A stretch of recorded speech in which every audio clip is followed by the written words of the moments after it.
Hi,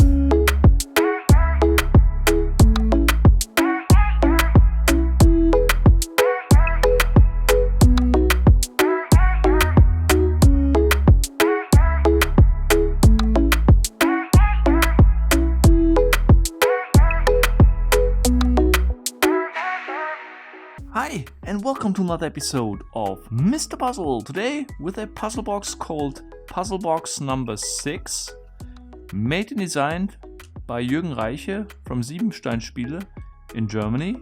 And I do not know much about this puzzle. I just took it out of my cabinet and decided this will be today's puzzle. So I assume it needs to be opened, but I have no idea what it's about. The lid here is kind of loose. And that's pretty much everything I can discover from first point of view. So let's check out if I'm able to solve it. But before we start today, I would also like to show you this gadget here. I call it a gadget, but it's actually a super cool and satisfying object. It's a so-called invertible cube, which was invented by the German artist and technician Paul Schatz in 1929 already. And it's a cube where this side over here has been removed, as well as this side over here. And if you do so and add these hinges, he discovered that you can invert this cube and basically flip it around itself to then get back into the initial shape. A very strange object, and you can look at this and play with this for hours because it's so confusing how this happens and how to understand what's really going on. So really a fascinating object. So just to confuse you a little bit, so if you have this cubical shape and we flip it over here, there's a triangular shape here on the bottom. It turns, if I continue, into another triangular shape here on the bottom.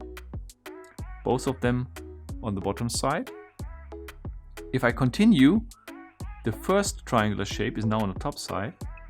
And then the second one appears again, also this time on the top side. And if I continue, it turns back into this cubical shape, exactly the same as before, if I see it right.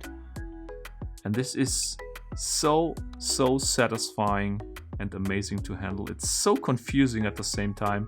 A really brilliant design. Triangular shape. Now it's in another triangular shape. Now it's in a hexagonal shape again, and then gets back into this cubical shape at one point right here.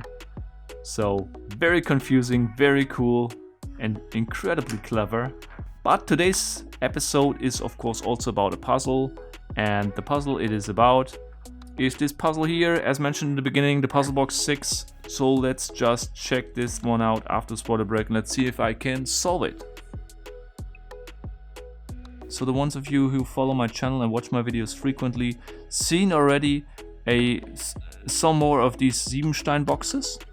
You probably noticed that some of these boxes are quite brilliant, but there are some also which are having some kind of strange solution, which look like unfair, where you need to remove a bolt or something like that. So let's see what this puzzle here is about.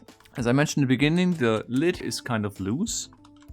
And if I try to pull it apart, it's pulled back in position. So that tells me there's probably some kind of a magnet or something inside involved. It's not a big force, but still if I hold it upside down, it's pulled back in position. I don't know what this is. Like a little step over here. Not sure if you can see it. It's pretty dark.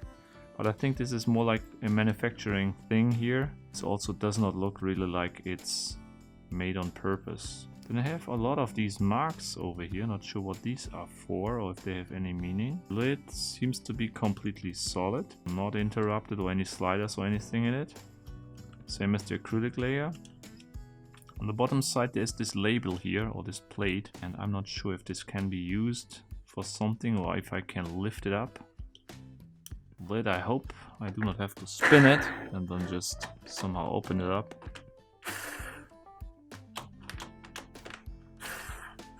Designing a puzzle which requires to spin it is not the most creative solution these days.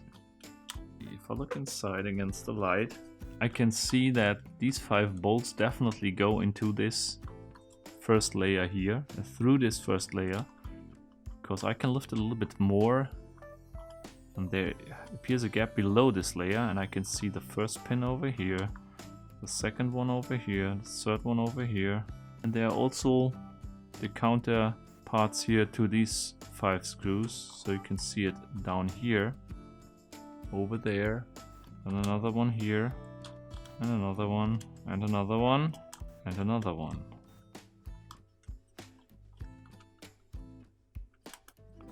And it seems these screws, the counterpart of these screws, are inside the notches of this layer, of this first layer. So they are inside this layer, actually, until here. And I would be able to twist this layer if these pins would not be. So how to get them out? I think I need to start thinking about it. How could I separate such type of puzzle? So this ring, so I have here, let's start here. So the first one, this layer, looks like the following.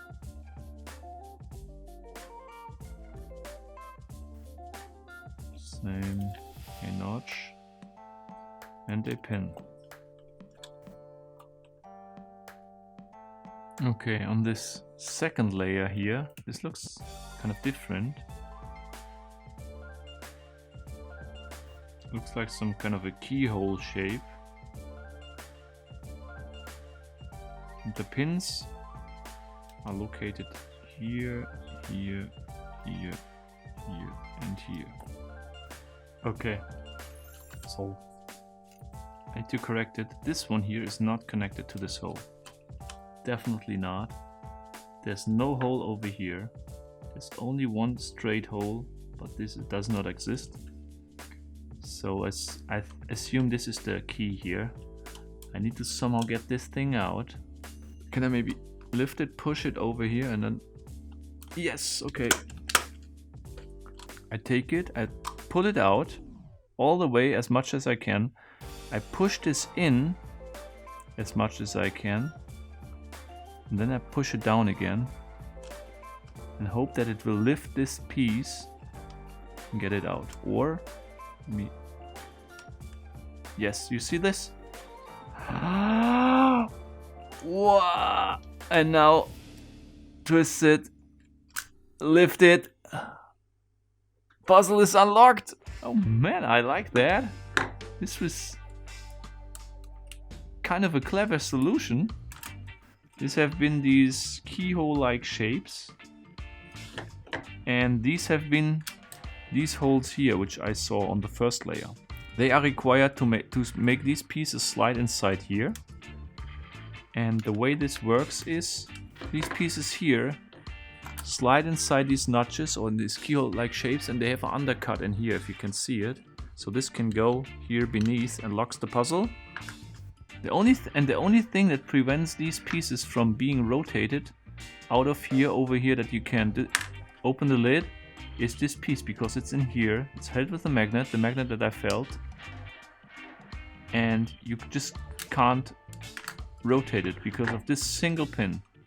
But if you do it when it's closed, it looks like all the pins are blocking it. It's pretty clever. And then insert the pin. And I think also maybe I can just give it a good smack and get it out like so. I hear it's...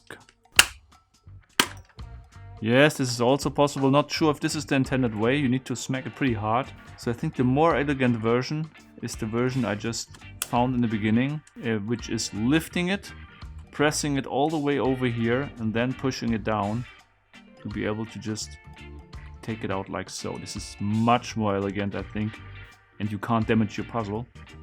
So comment below, let me know what you think about this puzzle. Regarding difficulty, I would rate this with a level 3 out of a maximum of 5. If you liked this amazing fidget toy, which is definitely a highlight, I tell you, I can play with the thing all day long.